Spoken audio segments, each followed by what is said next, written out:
So I'm inclined to share this to kind of keep it on record. This is my daughter. My other daughter is out there watching The Lion King. P.S. One of the best films of our time. I actually want to meet the writers of the movie. Anywho, what I'm documenting is that yesterday I was in, things aren't perfect, whatever. I was in conversation with my husband and two people who have been so amazingly supportive and helpful in our marriage over the last few months, who, we were having somewhat of a peer counsel session. I don't know what to call it, but beautiful experience, helpful, etc., community coming together. And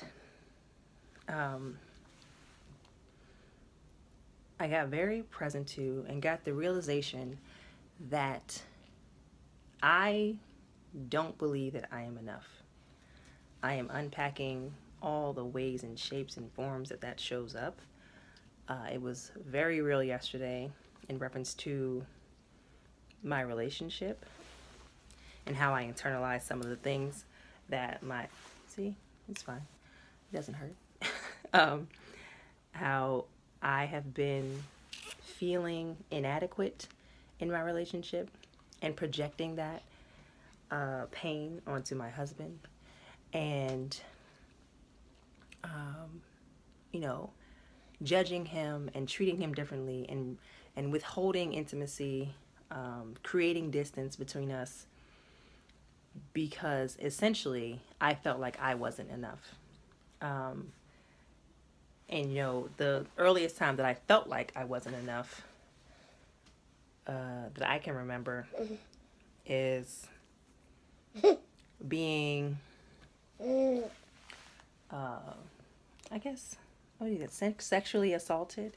I just had an inappropriate encounter with a family member that betrayed all boundaries and all trust, and I wasn't precious enough to create that distance or take. Do you want to eat? I wasn't precious enough to create that boundary to keep your shit over there. Person with their own issues. There's a lot of tangents on where this can go, but I'm just very present to that, and I have reflections of me being enough. I have reflections of all of that, but I need to feel it for myself. My children, number one reflection of me being enough. My family, the people who love me for me and see me for me, because I'm actually not seeing myself. I complain that my husband's not enough because I don't see the enough within myself. I don't see the enough in everything. There's this saying that I've heard recently, reheard recently, the grass is always greener. And that, you have a problem with your husband, and then if he, you want him to go away. And then you have a problem with your husband, you're not happy. You want him to go away. When he goes away, you'll not be happy. If he's replaced by Denzel Washington, you still not be happy. P.S. I'm not really a big Denzel fan, attractive-wise. He's a very talented man. But point being, there's no satisfaction in anything external. Nothing is ever enough because I'm not enough for myself. My success that I've had in business and life has never been enough. There's never been a sense of completion, satisfaction. You did it. There's minor times of accomplishment, but they're short-lived. I don't bask in, I don't acknowledge, I don't honor what I've actually done or what I've actually created in the work that I've done, or in the family that I've created, or in the woman that I've built myself up to be. It's never enough. There's always more. I'm always seeking more. The grass is always greener.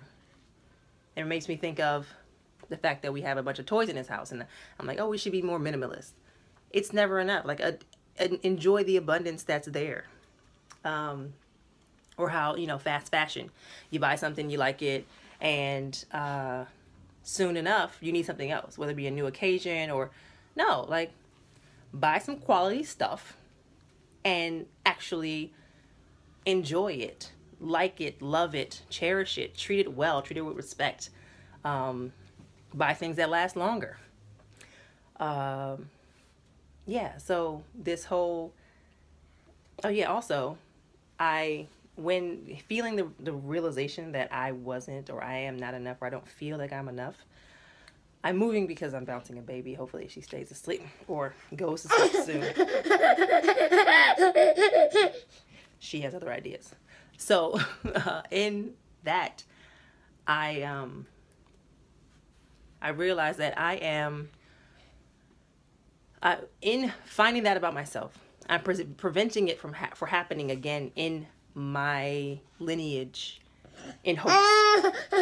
Because one of the I am not enough moments for me was my father moved away. He moved to Jamaica, his homeland, when I was 12 years old. I internalized that as I wasn't enough for you, my father, to stay in the country and like stay and be with me. So we have the same birthday, same as this one right here. It's a weird, wacky thing. 3 of us have the same birthday. But I felt that I wasn't enough for him to stay, for him to be present, for him to try harder, for him to do all the things. That's how I internalized it. I never said it out loud. No one ever told me that. But you work through it. Mm-hmm. That's what I gleaned from that whole situation.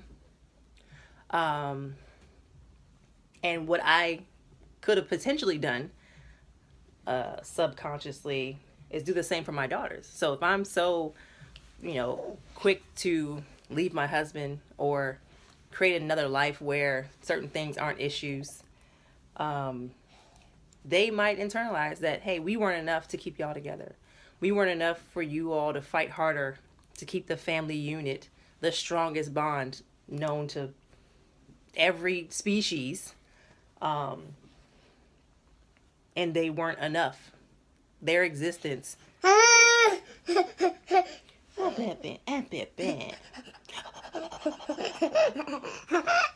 Their existence would not have been enough in their retelling and reliving of the story for their parents to keep it together. So I feel like I'm stopping a lineage of traumas here and working towards my enough. I'm finding I'm finding my enough. Well, there goes that. I'm not exactly sure. I'm not exactly sure what that looks like to find out or know that you're enough, besides literally looking in the mirror and telling myself that.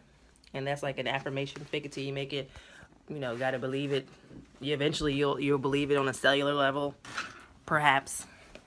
I'm not exactly sure, but I am so here for that journey. I'm so here for that and figuring out my enough and feeling and embodying. All right. So I'm gonna go soon. You want my undivided attention? Or are you telling me that I am enough? Yeah, thank you. Quiet? I should be quiet. Oh, I see. Clear communication's happening. That's it, and that's all, and that's me. That is us. And I am yesterday I was just a ball of tears. Today I can speak about it and act on it. I'm very excited about this. The morning, no, not even the morning, right after the session closed and everyone left and it was quiet, I just had this like profound moment of I'm sorry. Did I put it back on this one? I said a really huge apology to my husband for the version of me that he's gotten for the last 7 years, dating included. The version of me that wasn't enough, that complained about ex-girlfriends and the child's mom and whatever else. Not much else, but whatever else, all of it. The version of me that he's gotten is not the best representation of who I am, or the best, not representation, the best me. And I was so apologetic that he had been through all of that and endured all of that, and how I judged him based on some of his actions, and that version of me could only see. I can't see the power in his actions. I can only see powerlessness, because I see powerlessness in myself. I can judge him on the things that I don't like about myself. I project it out to him, and not seeing the beauty and the wholeness and the totality and the work and everything in him and in other people. He's just very, very close to the action, to me, in my mess. You know, and he has his own version of the work he needs to do as well. But I'm sharing my story as it's happening to me, for me, through me. I feel like I'm healing traumas of not just myself, but my lineage, and also previous lifetimes and for future lifetimes of versions of myself. We are clear that that is the work that needs to be done today, right now, in this time, in this present moment, in my Jesus year, or whatever it's called. Somebody told me about it just yesterday. So yeah, that's where I am. Filled with gotta go. That's it. I do. Okay.